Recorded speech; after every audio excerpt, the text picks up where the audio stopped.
गुरु भगवान के शुक्राने हैं, गुरु भगवान को नमन है। गुरु भगवान कहते हैं, शरणागत भक्त मैं भगवान का हूँ, भगवान मेरे हैं। इस भाव को दृढ़ता से पकड़ लेता है, स्वीकार कर लेता है। उसकी चिंता, भय, शोक, शंका आदि विशेष दोषों की जड़ कट जाती।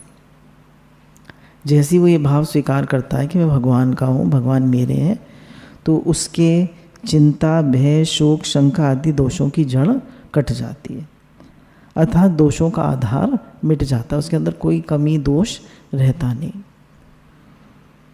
कारण कि भक्ति की दृष्टि से सभी दोष भगवान की विमुखता पर टिके हुए हैं। जितने भी दोष हैं वो भगवान की विमुखता पर टिके हुए हैं। हम जैसे ही भगवान से विमुख होते हैं, यानी संसार के सम्मुख होते हैं, हम संसारी से हो जाते हैं। मुझे बड़ा काम करना है, मुझे बड़ा आदमी बनना है, मुझे नाम कमाना है, मुझे पैसा कमाना है, मेरा घर है, मेरे बच्चे हैं, तो सारे दोष आ जाते हैं। और जैसे ही हम भगवान के सम्मुख होते हैं तो सारे गुण आ जाते हैं हमारे अंदर, सारे दोष मिट जाते हैं। तो इसलिए हमें बार बार भगवान के सम्मुख होना है। भगवान के सम्मुख होने पर भी संसार और शरीर के आश्रय के संस्कार रहते हैं, जो भगवान के संबंध की दृढ़ता होने पर मिट जाते हैं। कह रहे हैं हम भगवान के सम्मुख तो हो गए, फिर भी हमें संसार का, पैसे का आश्रय, मेरा शरीर स्वस्थ रहे इसका आश्रय, सब ठीक चले, घर परिवार सब ठीक चले, हम स्वस्थ रहें, ये बातें मन में थोड़ी थोड़ी रह जाती हैं। तो कह रहे हैं जैसे जैसे भगवान के संबंध की दृढ़ता पक्की होगी कि मैं भगवान का ही हूँ, इस संसार में तो मैं आया हूँ सेवा करने के लिए। संसार में भी क्यों आया हूँ? सेवा करने के लिए। जो हमारे परिवार वाले हैं तो वो मतलब हमको सेवा करने के लिए ज़्यादा मिले हैं तो उनकी ज़्यादा सेवा हो जाए, और जो और हैं और जितने लोग हैं उन जो जिनके हम संपर्क में आते हैं उनकी भी सेवा होती रहे। तो ये शरीर हमें सेवा के लिए मिला है, इससे सेवा होती रहे और स्वयं हम भगवान को याद करते रहें। तो दो ही हमारे काम है, एक भगवान को याद करना और संसार की सेवा करना। अब कह रहे हैं संबंध दृढ़ होना क्या है भगवान से? हमारा भगवान से संबंध दृढ़ हो जाए, पक्का हो जाए अपनापन भगवान से, तो इसमें चिंता, भय, शोक, शंका, परीक्षा और विपरीत भावना न होना ही संबंध दृढ़ होना है। कह रहे हैं चिंता नहीं रहती, उसको कैसे पता चले हम भगवान से संबंध हमारा दृढ़ हो गया? चिंता नहीं रहती, भय नहीं रहता, शोक नहीं होता। कोई बात आ जाए जो हमारे मन के अनुकूल नहीं है तो उसको शोक नहीं होता, शंका नहीं होती, हाय कैसे होगा। कोई बात आ गई, कोई काम आ गया, हाय कैसे होगा, ये नहीं होता। परीक्षा नहीं करता, है ना, कि भगवान मैंने कहा था ये काम कर देना, आप करोगे कि नहीं करोगे। परीक्षा नहीं करता और न विपरीत भावना करता, मतलब उल्टी भावना भी नहीं करता कि भगवान के समर्पित हुआ या नहीं हुआ। विपरीत भावना भी नहीं करता। अब हमें एक एक बात को ठीक से समझते हैं। निश्चिंत होना क्या है? जब भक्त अपनी मानी हुई वस्तुओं सहित अपने आप को भगवान के समर्पित कर देता है, तब उसको लौकिक पारलौकिक किंचित मात्र भी चिंता नहीं होती। अर्थात अभी जीवन निर्वाह कैसे होगा, कहाँ रहना होगा, मेरी क्या दशा होगी, क्या गति होगी आदि चिंताएं बिल्कुल नहीं रहती। बच्चे जो गुरु के पास भी आते हैं उन्हें कहाँ चिंता होती है, हम कहाँ खाएंगे, हम कहाँ रहेंगे, हम कैसे करेंगे, कैसे होगा, उन्हें कोई चिंता नहीं होती। और गुरु जी को भी चिंता नहीं होती, क्योंकि गुरु जी भगवान के आधार से हैं और बच्चे भी गुरु जी के आधार से हैं, है ना। तो सब निश्चिंत होते हैं। क्यों? क्योंकि भगवान चलाने वाले हैं, संसार के मालिक भगवान है, वो चला ही रहे, सबकी चला ही रहे ना, तो हमारी भी चली रही है। कौन भूखा? अच्छा देखिए लॉकडाउन चल रहा है इतने दिनों से, कौन भूखा सो रहा है? चींटी को कण, हाथी को मण, सबको कुछ ना कुछ मिल ही रहा है, सब पेट भर के खा ही रहे हैं। गांव में भी देखिए एक एक को अनाज, मतलब गेहूँ, चावल, दालें, सब चीज़ें मिल रही हैं। और अकाउंट में भी पैसे डाले जा रहे हैं, जो बहुत गरीब हैं उनके अकाउंट में भी पैसे डाले जा रहे हैं, 1,000 रुपये दिए जा रहे हैं उन्हें। तो सबका काम भगवान चला ही रहे हैं ना। अब गवर्नमेंट चला रही है, भगवान चला रहे हैं, गवर्नमेंट के भी रूप में वे कौन है? भगवान ही है। अब जब वो भगवान के समर्पित हो जाता है भक्त, तो उसके मन में एक बात और आती है कि अगर मेरा जीवन प्रभु के लायक सुंदर और शुद्ध नहीं बना तो भक्तों की बात मेरे आचरण में कहाँ आई? अभी मैं भक्त बना कि नहीं बना? अभी भक्त तो मैं हूँ ही नहीं। जैसे हम ब्रज के भक्तों में पढ़ते हैं भक्तों के चरित्र, तो कितने समर्पित होते हैं भगवान के, कितना रात दिन भजन करते हैं। तो हम तो ऐसे नहीं हैं, ये बात मन में आ जाती है। अर्थात नहीं आई तो मेरी वृत्तियाँ ठीक नहीं रहती। वास्तव में मेरी वृत्तियाँ हैं ऐसा मानना ही दोष है। निशोक होना, जो बात बीत चुकी है उसको लेकर शोक होता है, बीती हुई बातों को लेकर शोक करना बड़ी भारी भूल है। क्योंकि जो हुआ वह भी अवश्यंभावी था और जो नहीं होने वाला था वह कभी हो ही नहीं सकता, तथा अभी जो हो रहा है वह ठीक ठीक वास्तविक होने वाला ही हो रहा है। फिर उसमें शोक करने की कोई बात है ही नहीं। राम किनी चाही सोई होई, करें अन्यथा अस नहीं कोई। जो राम चाहते हैं वही होता है, अन्यथा कुछ नहीं होता। प्रभु इस मंगलमय विधान को जानकर शरणागत भक्त सदा निशोक रहता है, शोक उसके पास कभी आता ही नहीं। कह रहे हैं भाई ऐसा मेरे साथ क्यों हुआ? कोई गए ट्रेन में और वहाँ पे उनको हार्ट अटैक पड़ गया और उनके पति का शरीर शांत हो गया। अब ऐसा क्यों हुआ? हम नहीं जाते तो ठीक, ऐसा नहीं होता। मतलब कितने मन में क्वेश्चंस आते हैं। किसी ने कोई कंपनी शुरू करी, वो फेल हो गई, हम ऐसा नहीं करते तो ऐसा नहीं होता, वैसा नहीं करते तो वैसा नहीं होता। कितने मन में प्रश्न आते। किसी की शादी टूट गई, नहीं बनी, तो उसके मन में मेरे प्रश्न आते। तो इतने सारे प्रश्न मन में जो आते हैं कि हमारे साथ ऐसा क्यों हुआ, हमने ऐसा क्या किया था। तो कह रहे जो होना था वही हुआ और जो नहीं होना था वह कभी नहीं होता है। तो इसलिए शंका करने की कोई ज़रूरत नहीं है। जो होना था वही हुआ और जो नहीं होना था वो कभी नहीं हो। इसलिए जो हो रहा है वो भगवान की मर्जी ही हो रही है, उसमें हम मन न चलाएं। किसी भी बात में मन न चलाएं, शोक ना करें, बीती हुई बातों पर भी शोक ना करें कि हमारे साथ ऐसा क्यों हुआ। निशंक होना, भगवान के संबंध में कभी भी ये संदेह नहीं करें कि मैं भगवान का हुआ कि नहीं हुआ, भगवान ने मुझे स्वीकार किया या नहीं।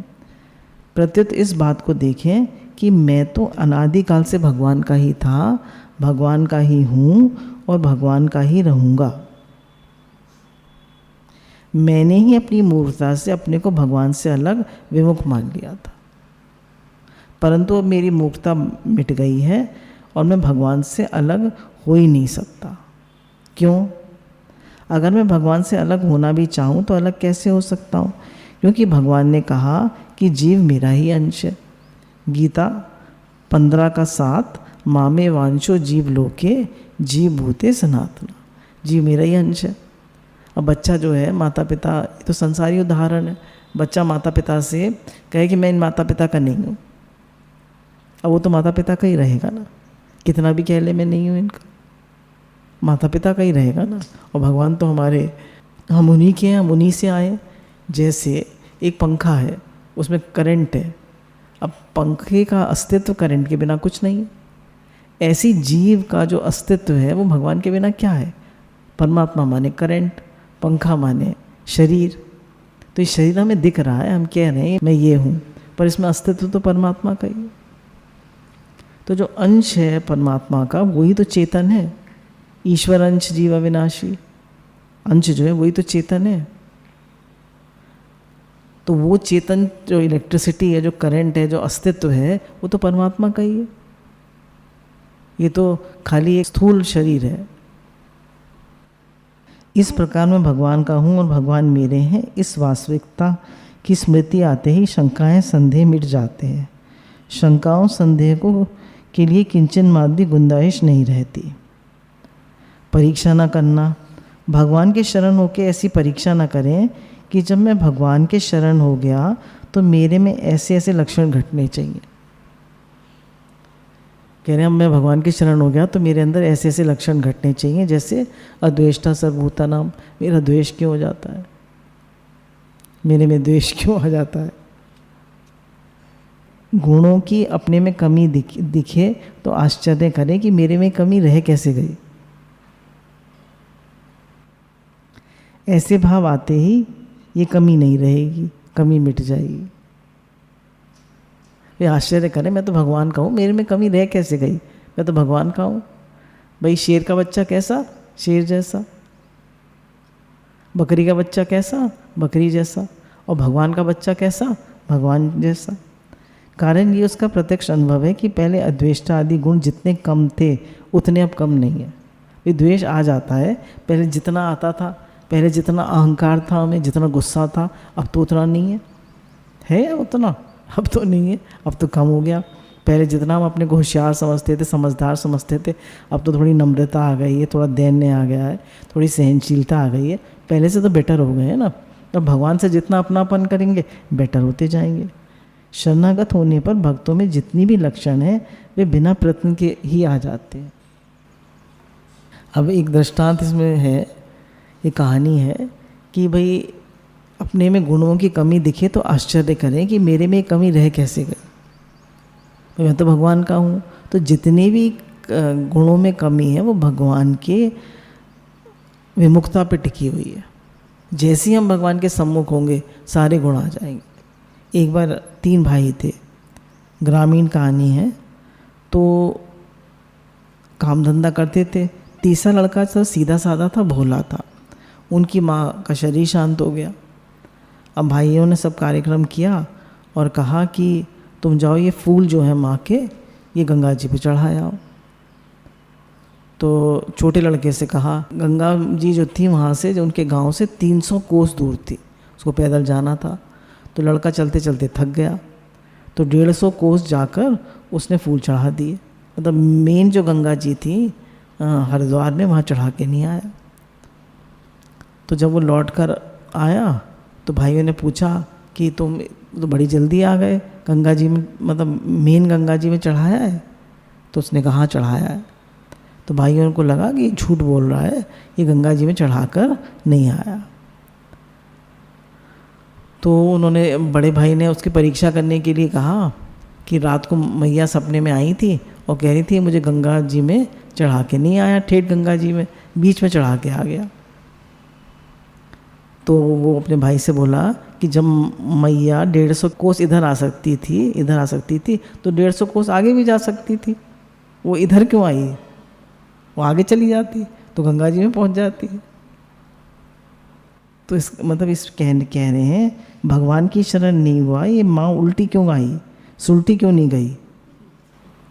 हमें ये नहीं सोचना है मैं भगवान की शरण नहीं हुआ, अभी मेरे अंदर दोष द्वेष आ जाता है, अभी मेरे अंदर क्रोध आ जाता है, अभी मुझे अहंकार आ जाता है। तो बोले मैं भगवान की शरण नहीं हुआ, ये बात तो साधक के मन में आनी ही नहीं चाहिए। मेरे में लक्षण क्यों नहीं आए, ऐसी मान्यता से आप शरणागत हो जाओगे और पूर्णता भी आ जाएगी। भाई जब मैं भगवान का हूँ तो भक्त कैसा, भगवान जैसा। भाई बकरी का बच्चा कैसा, बकरी जैसा। तो भक्त कैसा, भगवान जैसा। तो जब मैं भगवान का बच्चा हूँ, मैं भगवान का हूँ, मैं भगवान का लाडला बेटा बेटी हूँ, तो मेरे अंदर ये लक्षण क्यों नहीं आते। मैं लक्षण आने चाहिए, क्यों नहीं आए। नहीं आए तो मैं भगवान का भक्त नहीं हूँ, ये नहीं सोचना। मेरे अंदर ये लक्षण क्यों नहीं आए, मैं तो भगवान का हूँ। परंतु ये मानता करोगे कि मेरे में ऐसे लक्षण नहीं आए तो मैं शरण नहीं हुआ, तो धोखा हो जाएगा। विपरीत धारणा न करना। भगवान के शरणागत भक्तों में ये विपरीत धारणा भी कैसे हो सकती है कि मैं भगवान का नहीं हूँ, क्योंकि ये मेरे मानने अथवा न मानने पर निर्भर नहीं है। भगवान का मेरा परस्पर जो संबंध है वह अटूट है, अखंड है, नित्य है। मैं इस संबंध की तरफ ख्याल नहीं किया, ये मेरी गलती है। अब वह गलती मिट गई और फिर विपरीत धारणा हो ही कैसे सकती है। हमको ये लगता है ना मैं तो इन माता पिता का हूँ, भगवान का हूँ, तो माता पिता का तो शरीर है ना, पर जो चेतन है वो किसका है? वो तो परमात्मा का ही है ना। वही तो ईश्वर जीवन अविनाशी है। वास्तव में तो हम परमात्मा के ही हैं ना। जो मनुष्य सच्चे हृदय से प्रभु की शरणागति को स्वीकार कर लेता है, उसमें चिंता, भय, शोक आदि दोष नहीं रहते। उसका शरण भाव स्वतः दृढ़ होता चला जाता है। वैसे जैसे विवाह होने के बाद कन्या अपने पिता के घर से संबंध विच्छेद और पति के घर से संबंध स्वतः दृढ़ होता चला जाता है। अब लड़की की शादी हुई, कितने भी लाड़ प्यार से हमने लड़की को पाला, कितना भी अच्छे से पढ़ाया लिखाया, पर जैसी ही शादी हुई वो झट पति के घर की हो जाती है। मैं तो इनकी हूँ। उसका एड्रेस भी बदल गया, उसका सरनेम भी बदल गया, और झट उसने मान लिया, क्योंकि बचपन से उसको पक्का कराया गया था तेरी शादी होगी। हमें बचपन से पक्का नहीं कराया जाता कि तुम भगवान के हो, भगवान मेरे हैं। हमको यही पक्का रहता है कि मैं संसार का हूँ और संसार मेरा, ये घर परिवार मेरा है, ये तो मिला हुआ है, ये तो छूट जाएगा एक दिन। ये रिश्तेदार तो मिले हुए हैं, ये संबंध, ये शरीर तो मिला हुआ है, एक दिन छूट जाएगा। ये पक्का कराया ही नहीं जाता। तो जब गुरु आते हैं तो अकेले पक्का कराते हैं कि तुम भगवान के हो, भगवान मेरे हैं। जैसे लड़की अपना झट पति के घर से संबंध मान लेती है, अब उसको कोई बीमारी हारी होती है, कोई तकलीफ़ होती है, तो वहीं के लोग तो काम आते हैं उसके, उन्हीं से सब संबंध मानती है। भाई माता पिता क्या, ठीक है आएगी, पर जानेगी मेरा घर तो वही है, मैं तो वहीं की हूँ, यहाँ थोड़े दिन घूमने आई हूँ, जबकि वो है यहीं की। तो ऐसे हम भले ही संसार में रह रहे हैं, पर हम वास्तव में भगवान के ही हैं। हम भगवान के ही हैं। संसार में तो हम घूमने आए हैं। तू सैलानी मुसाफिर करने आया सैर, तो हम सैर करने आए हैं यहाँ। तो थोड़े दिन 50 साल 60 साल रहने आए हैं, 70 साल 80 साल, फिर तो जाना ही है, भगवान के पास जाना ही है। जैसे लड़की की शादी हुई, 16 साल में शादी हो गई, अब वो 80-90 साल की हो गई, तो जब उसके पोते की बहू आती है तो कहती है पराई जाए लड़की ने मेरा घर बिगाड़ दिया, पोते की बहू ने। तो कहते तुम इसी घर की थी क्या?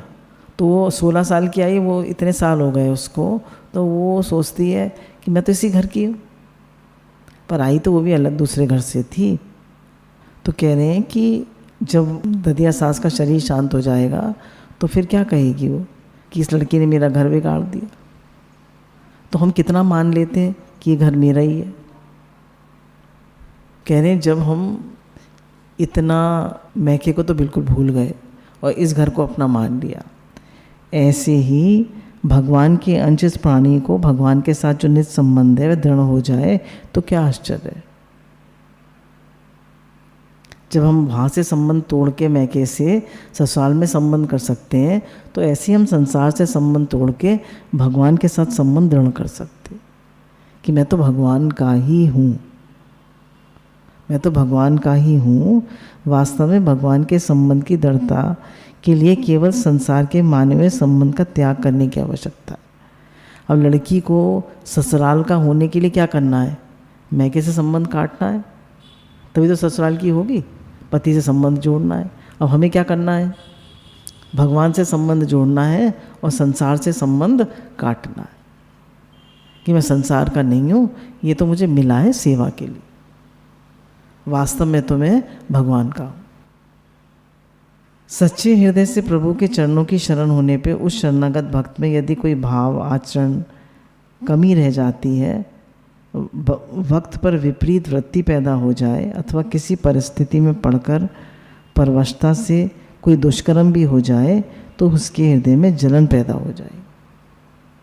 झूठ बोल गया, कोई गलती कर गया, कोई गलत बात उससे हो गई है ना, हो जाता है।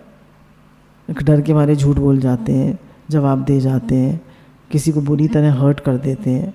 कहने अगर कोई, तो उसके हृदय में जलन पैदा हो जाएगी और उस जलन से सर्वथा उसके पाप नष्ट हो जाएंगे। जलन हो जाती है ना कि मैं तो भगवान का हूँ, मैं तो इतना सत्संग सुनता हूँ, मैं तो मुझसे ही गलती क्यों हो गई?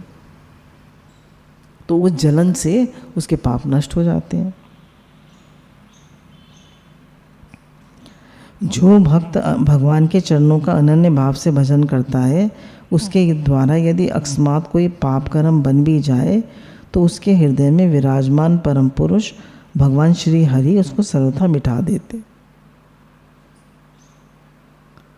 अगर भगवान की शरण हो गया तो उससे कोई गलत काम हो भी जाए तो भगवान उसको मिटा देते हैं। भगवान जो है अपने भक्त के गुणों और अवगुणों को तो देखते ही नहीं, वो सिर्फ अपनेपन को देखते हैं।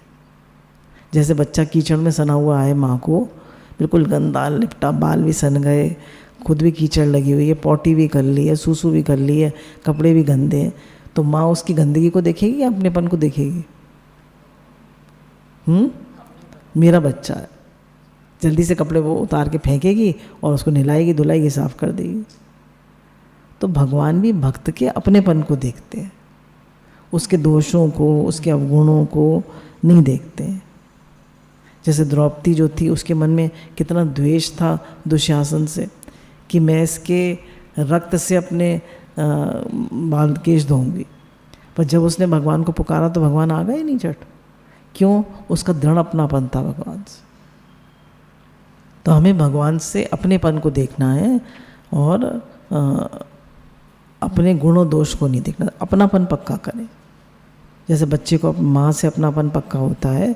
कितनी माँ बैठी हैं, कितनी सारी माँ बैठी हैं, कहीं हम भी तो माँ है, हमारा तो हमारे पास आ जा, नहीं जाएगा। मेरी माँ तो ये है।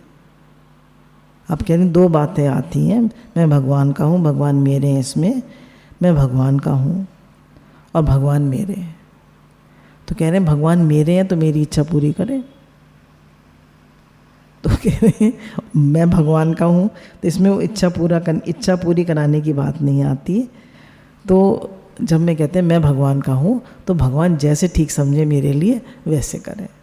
हम अपनी इच्छा पूरी ना कराएं, क्योंकि हमें समझ नहीं है ना। हमने इच्छा पूरी करा ली भगवान से और वो ठीक नहीं बैठी। तो भगवान तो सब दूर की, पास्ट की, फ्यूचर की, आगे की सब जानते हैं। हमारी समझ तो सोच तो छोड़िए। हम ज़बरदस्ती भगवान से कहते हैं भगवान ये करा दो, भगवान वो करा दो, भगवान ऐसे कर दो, भगवान वैसे कर दो। भगवान तो कर देंगे, चलो। फिर तुम्हारी समझ भगवान के बराबर है, हमारी तो कोई समझ नहीं है। तो इसलिए भक्त जो है उसको वो समर्पित रहता है भगवान के कि भगवान जैसे आप कराओ, मैं आपकी रज़ा में राज़ी हूँ, आप जानते हो मेरे लिए क्या सबसे अच्छा है। अब कह रहे हैं भक्त को कुछ भी करना शेष नहीं रहता। क्यों? वो जितनी भी उसकी ममता वाली वस्तुएं हैं, घर परिवार, पैसा, कुटुंब, वो अपने साथ सबको भगवान के समर्पित कर देता है। अब करने कराने आदि सब काम भगवान के ही रह गए। ऐसी अवस्था में वह कठिन से कठिन और भयंकर से भयंकर घटना परिस्थिति में भी अपने पर प्रभु की महान कृपा मानकर सदा प्रसन्न रहता है, मस्त रहता है। कह रहे हैं कितनी भी विपरीत परिस्थिति आ जाए, कोई ऑपरेशन आ जाए बड़ा, कोई किसी का शरीर शांत हो जाए, कोई दुर्घटना हो जाए, तो वो सोचता है ये प्रभु की मर्ज़ी से हुआ है। जैसे उन्होंने एग्जाम्पल दिया है कि गरुण जी के पूछने पर काकभूषुंडी जी ने अपने पूर्व जन्म के ब्राह्मण शरीर की कथा सुनाई, जिसमें लोमश ऋषि ने श्राप देकर उन्हें ब्राह्मण पक्षियों के बीच चांडाल पक्षी यानी कौवा बना दिया। परंतु काकभूषुंडी के मन में कुछ भी भय नहीं हुआ, ना कुछ दीनता ही आई। उन्होंने उसमें भगवान का शुद्ध विधान ही समझा। केवल समझा ही नहीं, प्रत्युत मन ही मन बोल उठे, उर प्रेरक रघुवंश विभूषण। रामचरितमानस का 7:113-1। ऐसे भयंकर शाप मिलने पर भी जब काकभूषुंडी जी की प्रसन्नता में कोई कमी नहीं आई, तब लोमश ऋषि ने उनको भगवान का प्यारा भक्त समझकर अपने पास बुलाया और बालक राम जी का ध्यान बताया। फिर भगवान की कथा सुनाई और अत्यंत प्रसन्न होकर काकभूषुंडी जी के सिर पर हाथ रखकर आशीर्वाद दिया, मेरी कृपा से तुम्हारे हृदय में अबाध अखंड राम भक्ति रहेगी। तुम राम जी के प्यारे हो जाओगे, तुम संपूर्ण गुणों की खान बन जाओगे। जिस रूप की इच्छा करोगे वह रूप धारण कर लोगे। जिस स्थान पर रहोगे उसमें 1 योजन पर्यंत माया आ ही नहीं पाएगी। इस प्रकार बहुत से आशीर्वाद देते हुए आकाशवाणी होती है, हे ऋषि, तुमने जो कुछ कहा है वह सच्चा होगा, क्योंकि ये मेरा भक्त मन वाणी कर्म से मुझे बहुत प्रिय है।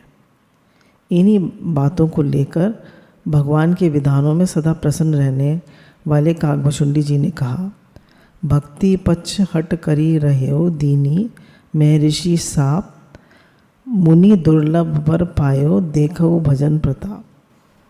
कितनी भी भयंकर विपरीत से विपरीत परिस्थिति आ जाए पर उसको भगवान का मंगलमय विधान ही जाने। जैसे कल कोई प्रश्न पूछ रहा था कि जब कोई दुख आए, परेशानी आए, तो भगवान की से प्रार्थना करनी चाहिए।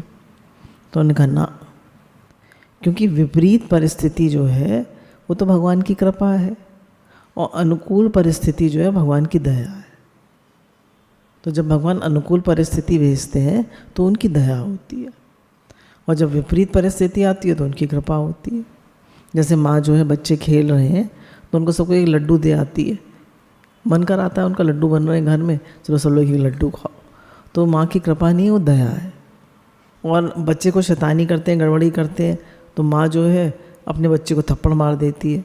तो जब थप्पड़ मारती है तो उसकी कृपा होती है अपने बच्चे पर, और किसी को नहीं मारती, अपने बच्चे पर ही मारती है। तो जब अगर भगवान हमें थोड़ा विपरीत परिस्थिति में रखते हैं तो भगवान के हम खास बच्चे हैं, उनकी विशेष कृपा है। थोड़ी डांट डपट पड़ती रहती है हमें, थोड़े हमारे कान वान टाइट करके रखा जाता है। जिन बच्चों को स्ट्रिक्ट डिसिप्लिन में रखा जाता है वो बहुत अच्छे बच्चे बनते हैं, और जिनको फ्रीडम दिया जाता है वो बिगड़ जाते हैं। तो इसलिए भगवान के विधान में हर समय प्रसन्न रहना चाहिए, और विपरीत से विपरीत अवस्था में भी प्रेमी भक्त की प्रसन्नता अधिक से अधिक बढ़ती रहती है, क्योंकि प्रेम का स्वरूप ही प्रतिक्षण वर्धमान है। ये नियम है कि जो चीज़ अपनी होती है वह सदैव अपने को प्यारी लगती है। भगवान संपूर्ण जीवों को अपना प्रिय मानते हैं, सब मम प्रिय सब मम उपजाए, और इस जीव को प्रभु स्वतः ही प्रिय लगते हैं। मतलब भगवान भी उसको प्रिय मानते हैं, और जो भगवान के हर विधान में खुश रहता है, हर विधान में, तो उसको भगवान भी प्यारे लगते हैं। भगवान हमें प्यारे कब नहीं लगते? जब शरीर को उसको भूल से अपना मानकर अपने प्यारे प्रभु से विमुख हो जाते हैं। विमुख होने पर भी भगवान अपनी तरफ से किसी भी जीव का त्याग नहीं किया, ना कभी त्याग कर सकते, कारण कि जीव सदा से ही भगवान का ही अंश है। इस वास्ते संपूर्ण जीवों के साथ भगवान की आत्मीयता, अखंडता स्वाभाविक बनी रहती। अब भगवान जो है, जो जीवों पे कृपा करते हैं और भक्तों की रक्षा करते हैं, तो भगवान क्या करते हैं? मतलब क्योंकि भगवान का इतना प्रेम है तो वो सब जीवों पे कृपा करते हैं, अर्थात उनकी रक्षा करते हैं, और दुष्टों का संहार करते हैं, धर्म की स्थापना करते हैं। इन तीनों बातों के लिए वक्त वक्त पर अवतार लेते हैं। परित्राणाय साधूनाम विनाशाय च दुष्कृताम धर्म संस्थापनाय आर्त संभवानी युगे युगे। इन तीनों बातों में केवल भगवान की आत्मीयता ही टपक रही है, नहीं तो भक्तों की रक्षा, दुष्टों का विनाश और धर्म की स्थापना से भगवान का क्या प्रयोजन सिद्ध होता है? तो ये तो भगवान का स्वाभाविक आत्मीयता है, कृपालुता है, प्रियता है, और भगवान की कि वो मतलब अपने भक्तों की खास रक्षा करते हैं, दुष्टों का संहार करते हैं और उन पर कृपा करते हैं। अब कृपा का क्या स्वरूप है उनका, वो वही जाने, है ना। दुख में भी हम भगवान की कृपा माने, दुख भगवान की विशेष कृपा है। अब भगवान अर्जुन से कहते हैं कि तू मद भक्तो भव मन मना भव मध्याजी भव माँ नमस्कुरु। मतलब तू मुझे ही नमस्कार कर, मेरे में ही मन रख, मेरा ही भक्त बन, तो मैं तुझे सब दुखों से, सब तापों से, सब पापों से मुक्त कर दूंगा।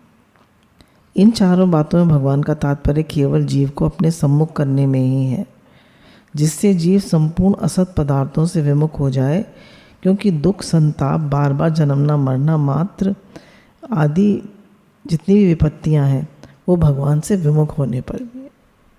जब भी जीवन में दुख या विपत्ति आती है तो हम भगवान से विमुख होते हैं, तभी आती है। भगवान जो कुछ भी विधान करते हैं वे संसार मात्र के संपूर्ण प्राणियों के लिए कल्याण के लिए ही करते हैं।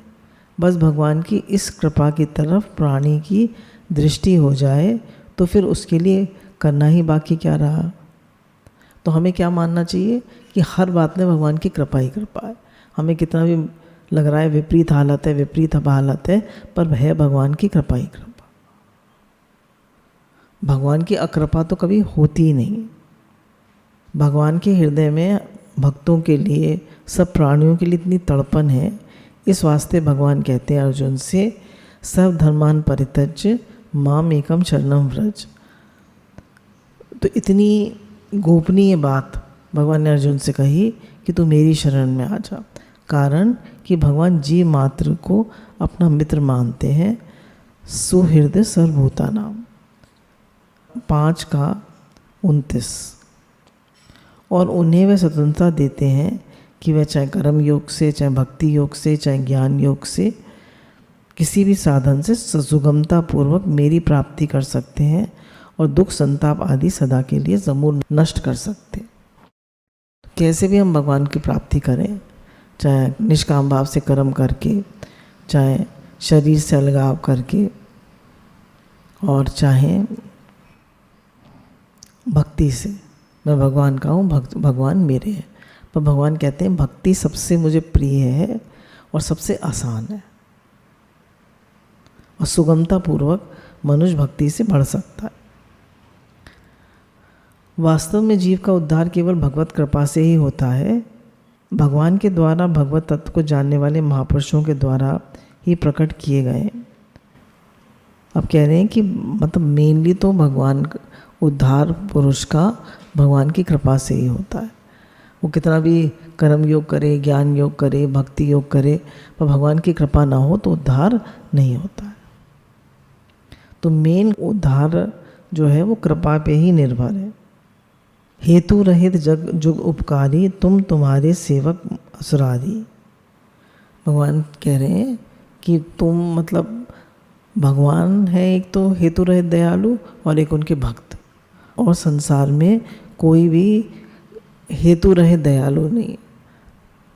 भगवान ने कहा हर कोई जो है वो स्वार्थ लाग करें सब प्रीति, सुर मुरि निजन की यही रीति।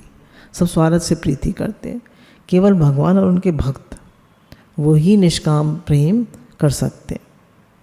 अब भक्त को कभी ये चिंता नहीं करनी चाहिए कि मुझे भगवान के दर्शन नहीं हुए, मेरा भगवान के चरणों में प्रेम हुआ, अभी वृत्तियाँ शुद्ध नहीं हुई, इस प्रकार की चिंताएं करना।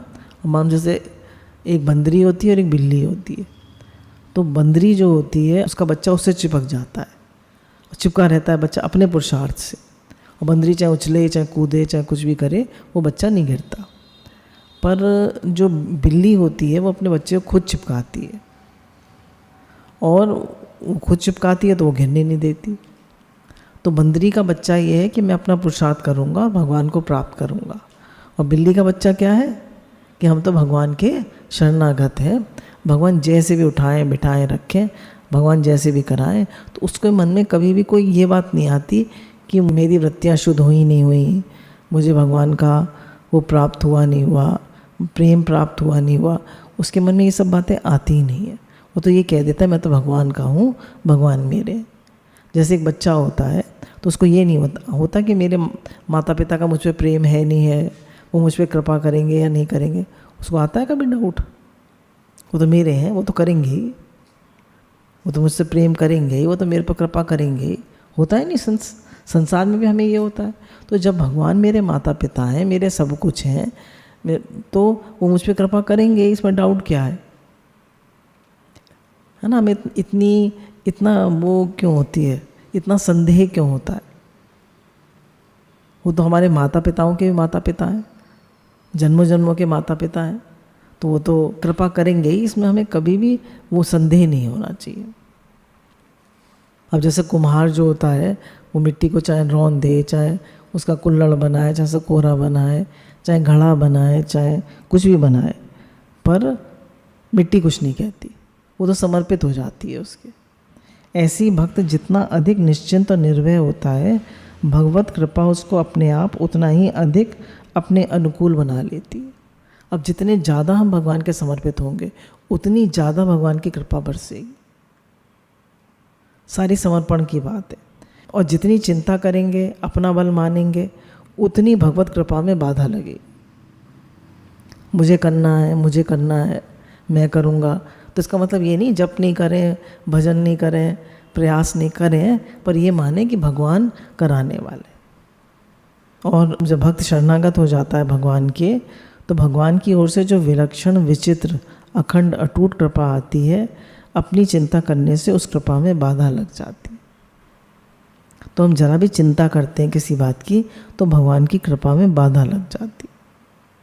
तो जैसे बच्चा माँ की गोदी में निश्चिंत होता है, बड़ा भी हो जाता है तो कहता है माता पिता की तो कृपा है ही, वो हमेशा उनकी कृपा उसको मतलब फील होती है, नहीं होती है। अब जैसे मछुआरा जो है वो मछलियाँ पकड़ने के लिए जाल डालता है, तो सब मछलियाँ उसके जाल में आ जाती हैं, पर जो मछुआरे के पैरों के नीचे आ जाती हैं वो नहीं पकड़ी जाती हैं। ऐसे ही जो लोग भगवान के चरणों की शरण ले लेते हैं तो वो इस माया से तर जाते हैं, और नहीं तो सब इस संसार के जाल में जन्म मरण के चक्कर में फंस जाते हैं। मामे व्या प्रपतंदे माया मेता तरंती थे, गीता 7:14। फिर उन्होंने एक दृष्टांत दिया कि जैसे चलती हुई चक्की में सब दाने पिस जाते हैं, पर चलती चाकी देखकर दिया कबीरा रोए, दो पाटन में आए के साबुत बचाना को। तो सब पिस जाते हैं, पर जो कील संग जो लग गया उसे काल भी ना खाएगा। पर जो कील के संग लग जाता है उसे काल भी नहीं खा सकता। ऐसे ही जो प्रभु के चरणों की शरण ले लेता है और सदा उनके समर्पित रहता है, उसे काल भी कुछ नहीं कर सकता। मतलब किसी भी बात से वो परेशान नहीं होता है। फिर एक बात दूसरी कहते हैं कि इसमें कि जैसे किसी भक्त को अपने में कोई विशेषता दिखती है, तो वो विशेषता पराधीन, मैं बहुत अच्छा गा लेता हूँ, मैं बहुत अच्छा लिख लेता हूँ, मैं बहुत अच्छा होशियार हूँ, मेरा भजन बहुत अच्छा होता है, मैं बहुत सेवा अच्छी कर लेता हूँ।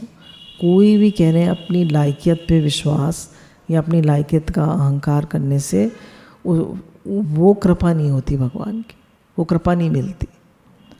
तो कह रहे हैं जितनी भी अपनी लायकियत का अभिमान है वो सब पराधीनता है। जैसे किसी मनुष्य को विद्या, बुद्धि, धन संपत्ति, त्याग, वैराग आदि किसी बात को लेकर अपने विशेषता मानता है, तो उन विद्या आदि की पराधीनता दासता ही है। जैसे कोई धन को लेकर कहता है मैं भाई अरे वाह मैं तो बहुत पैसे वाला हूँ, पैसे का उसको अहंकार होता है, तो बोला वो तो खाली पैसे की दासता है, पैसे से कोई बड़ा नहीं बनता, पैसे से कोई बड़ा नहीं बनता। तो इसलिए संसार के पदार्थों को लेकर जो भी हमें विशेषता मालूम पड़ती है, तो वो विशेषता हमको और गिरा देती है, पद्दलित कर देती है। परंतु जो भगवान के आश्रित होकर सदा भगवान पर ही निर्भर रहते हैं, उनको अपने में कोई विशेषता दिखती ही नहीं। जैसे हम कहते हैं भाई हम बहुत पैसे वाले हैं, हम बहुत दान पुण्य कर रहे हैं, तो हम कोई बहुत विशेष हो गए, तो कहने वो अहंकार आ जाता है और कहते हैं हम तो कुछ नहीं है, सब कुछ कराने वाले भगवान हैं, सब कुछ गुरु की कृपा से हो रहा है, हम तो कुछ भी नहीं है। तो उसके अंदर विशेषता आ जाती है। जिस भक्त में अपने में कोई भी विशेषता नहीं दिखती, अपने में किसी बात का अभिमान नहीं होता, उस भक्त में भगवान की विलक्षणता उतर आती है। किसी किसी में यहाँ तक विलक्षणता उतर आती है कि उसके शरीर, इंद्रियां, मन, बुद्धि आदि प्राकृत पदार्थ भी चिन्मय बन जाते हैं। जैसे मीराबाई, उनका शरीर चिन्मय हो गया और चिन्मय होकर वो भगवान में समा गए। जैसे चैतन्य महाप्रभु साक्षात जगन्नाथ जी में समा गए, तो ये लोग शरीर सहित भगवान में समा गए या बैकुंठ चले गए। तो कह रहे ये सब लोग क्या होता है कि अपने में कोई विशेषता नहीं मानते, तो इनमें भगवान की खास विलक्षणता उतर आती है। तो इसलिए अपने को कुछ नहीं मानना है। जैसे गुरु भगवान कहते हैं be nothing and do nothing, कुछ मत मानो, ना कुछ करने का भाव रखो, सब कुछ करने कराने वाले भगवान, उन्हीं की कृपा से होगा। देखिए सेवा तो आपसे ही होगी, ये मत सोचिएगा मैं कुछ नहीं करना, पर आप मानेंगे भगवान की कृपा से हुई, गुरु की कृपा से हुई। ज्ञानी का शरीर चिन्ह में नहीं होता, पर भक्त का शरीर चिन्ह में हो जाता है। अब जब भक्त में भगवान की कृपा उतरती है तो उस पर लक्ष्मी जी भी कृपा करती है, लक्ष्मी जी विशेष कृपा करती है। जब भगवान गरुड़ जी पे जाते हैं सवार होकर तो लक्ष्मी जी भी साथ जाती है, पर जब वो खाली लक्ष्मी जी को चाहता है तब भगवान नहीं आते, पर जब भगवान को चाहता है तो लक्ष्मी जी भी आती हैं। और जब खाली लक्ष्मी जी को चाहता है तो क्या उसकी सवारी क्या होती है, उल्लू, उल्लू पर चढ़कर आता है। और उल्लू से आने से वो आदमी जो है वो मदान्त हो जाता है, पागल सा हो जाता है, पैसे के मारे, प्रसिद्धि के मारे उसका बड़ा भारी पतन हो जाता है, क्योंकि वह अपनी माँ पर कुदृष्टि देखता है। इस वास्ते में महान अधम है, माँ को कुदृष्टि से देखता है ना, लेकिन लक्ष्मी जी को चाहता है। और जो भगवान से प्रेम होता है वहाँ तो भगवान से अभिन्न रहने वाली लक्ष्मी भगवान के साथ आ ही जाती है, पर जहाँ केवल लक्ष्मी की चाहना है वहाँ लक्ष्मी के साथ भगवान आ जाए, ये नियम नहीं है। अब एक बार क्या हुआ, राम जी जो है बैठे हुए थे जंगल में, एक पेड़ के नीचे राम जी, सीता जी, हनुमान जी। तो उस पेड़ पर बहुत सुंदर एक बेल लग रही थी, उसमें बहुत हरी हरी नई नई पत्तियाँ आ रही थी, कोपल आ रही थी, बहुत सुंदर फूल खिले हुए थे, उनमें बहुत अच्छी खुशबू आ रही थी। तो राम जी कहते हैं इस बेल की सुंदरता की वजह से देखो ये पूरा पेड़ कितना सुंदर लग रहा है और पूरा जंगल महक रहा है, और तो और पूरे जंगल की सुंदरता इस बेल ने बढ़ा दी है। तो भगवान श्री राम के मुख से लता की प्रशंसा सुनकर सीता जी हनुमान जी से बोली, देखो बेटो हनुमान, तुमने ख्याल किया कि नहीं, इस लता के ऊपर चढ़ जाना, फूल पत्तों से छा जाना, ये सब वृक्ष के आश्रित हैं, वृक्ष के कारण ही है। इस लता की शोभा भी वृक्ष के कारण ही है, इस वास्ते मूल में महिमा तो वृक्ष की ही है। अब राम जी किसकी तारीफ कर रहे हैं, लता की, और सीता जी किसकी तारीफ कर रही है, वृक्ष की। आधार तो वृक्ष ही है, वृक्ष के सहारे के बिना लता स्वयं क्या कर सकती है। अब बोलो हनुमान, तुम बताओ महिमा वृक्ष की है कि नहीं। तो हनुमान जी कहते हैं कि हमें तो तीसरी बात सूझती है। तो सीता जी पूछती हैं वे क्या है बेटा। बोले वह वृक्ष और लता की छाया में बड़ी सुंदर है, इस वास्ते हम तो इन दोनों की छाया में रहना अच्छा लगता है, अर्थात हमें तो आप दोनों की छाया चरणों के आश्रय में रहना ही अच्छा लगता है। राम जी ने तो सीता जी की तारीफ करी, लक्ष्मी जी की, और लक्ष्मी जी ने राम जी की, और हनुमान जी ने दोनों की।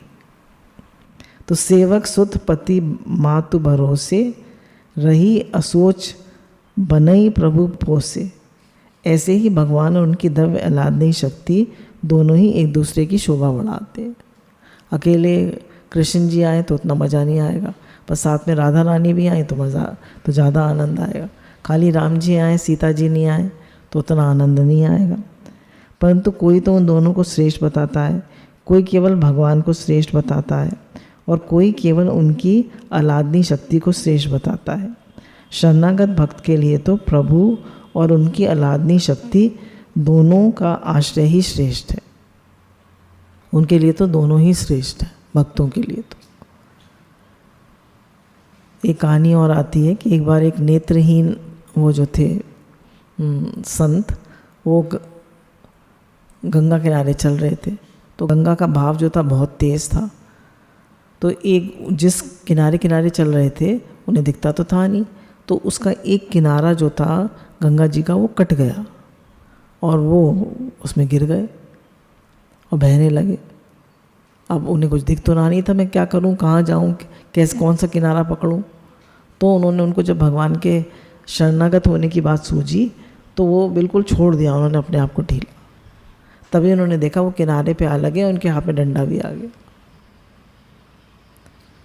तो जब हम भगवान के शरणागत हो जाते हैं, चिंता नहीं करते हाय कैसे होगा, हाय कैसे होगा, हाय क्या होगा, हाय क्या होगा, तो भगवान कहते हैं भैया तुम ही कर लो। पर जब हम उनके शरणागत हो जाते हैं, मतलब सेवा सब, जैसे कोई व्यक्ति की तबीयत बहुत खराब हो गई, आप सेवा तो भाग भाग के करेंगे पर चिंता नहीं करेंगे, परेशान नहीं होंगे, दुखी नहीं होंगे, सेवा सब करेंगे कि भगवान आपकी कृपा से सेवा हो रही है। अभी एक और कहानी है कि एक बार बहुत सी भेड़ बकरियां जो थी जंगल में चल रही थी और उसका नदी का किनारा था, तो और सब भेड़ बकरियां तो भाग गई, एक बकरी जो थी वो रह गई। तो उसको लगा कि रात हो गया, मैं कहाँ जाऊँ। तो उसने देखा कि एक शेर का पंजा बना हुआ है, उस पर बैठ गई वो। तो और जानवर आए, बोले कि तू यहाँ कैसे बैठी है। तो बोले देखो मैंने इसकी शरण ली हुई है, शेर के पंजे की। तो किसी ने कुछ नहीं कहा, अरे भाई ये तो शेर की शरण में है, किसी ने कुछ नहीं कहा। फिर शेर आया, बोले तू यहाँ कैसे बैठी हुई है, अकेली, मैं तुझे खा जाऊँगा। बोले देख लीजिए आप, मैं तो इनकी शरण में हूँ।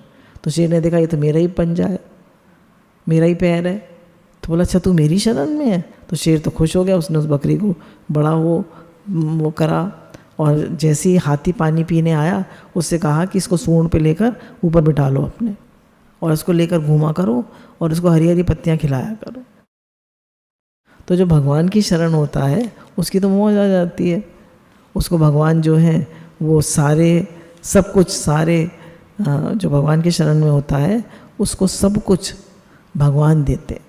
उसका तो काम होता है भजन करना, भगवान की सेवा करना, और बाकी सारी संभाल उसकी भगवान करते। और आप लोग देखते हैं गुरु के दर पे कि सारी संभाल करने वाले भगवान। तो हम अपने जीवन में भी देखते हैं कि जब हम भगवान के समर्पित हो जाते हैं तो सारी संभाल हमारी भगवान करते हैं। जो जाको शरण गए वाकई ताकी लाज, उल्टे जल मछली चले बह्यो जात गजराज। कहते जो जिसकी शरण में लेता है वो उसकी लाज रखता है। मछली जो है पानी से उल्टी बहती है, फिर भी पानी उसको नहीं बहाता, और उल्टी धारा में हाथी भी बह जाता है। भगवान के साथ भय का, द्वेष का, क्रोध का, स्नेह आदि का भी संबंध क्यों न जोड़ा जाए, वह भी जीव का कल्याण करने वाला ही होता है। तो कह रहे हैं कैसे भी संबंध भगवान से जोड़ो, भगवान आपका उद्धार कर ही देंगे। तो अब हमें क्या करना है, बस भगवान के शरण रहना है कि भगवान मैं तो आपका हूँ, आप मेरे हैं, और कुछ भी चिंता, भय, शोक, मेरी भाव अच्छे नहीं हुए, मेरी वृत्तियाँ अच्छी नहीं हुई, भगवान के दर्शन होंगे कि नहीं होंगे, भगवान मिलेंगे कि नहीं मिलेंगे, कुछ भी नहीं सोचना है। बस अपना भजन करना है, निष्काम भाव से सेवा करनी है, खूब भजन करें, भगवान को याद रखें और निष्काम भाव से सेवा होने दें। भगवान की कृपा तो है ही है उस भक्त पर जो कि भगवान के समर्पित रहता है और अपने में कोई विशेषता नहीं मानता। गुरु भगवान के अनंत अनंत शुक्राना।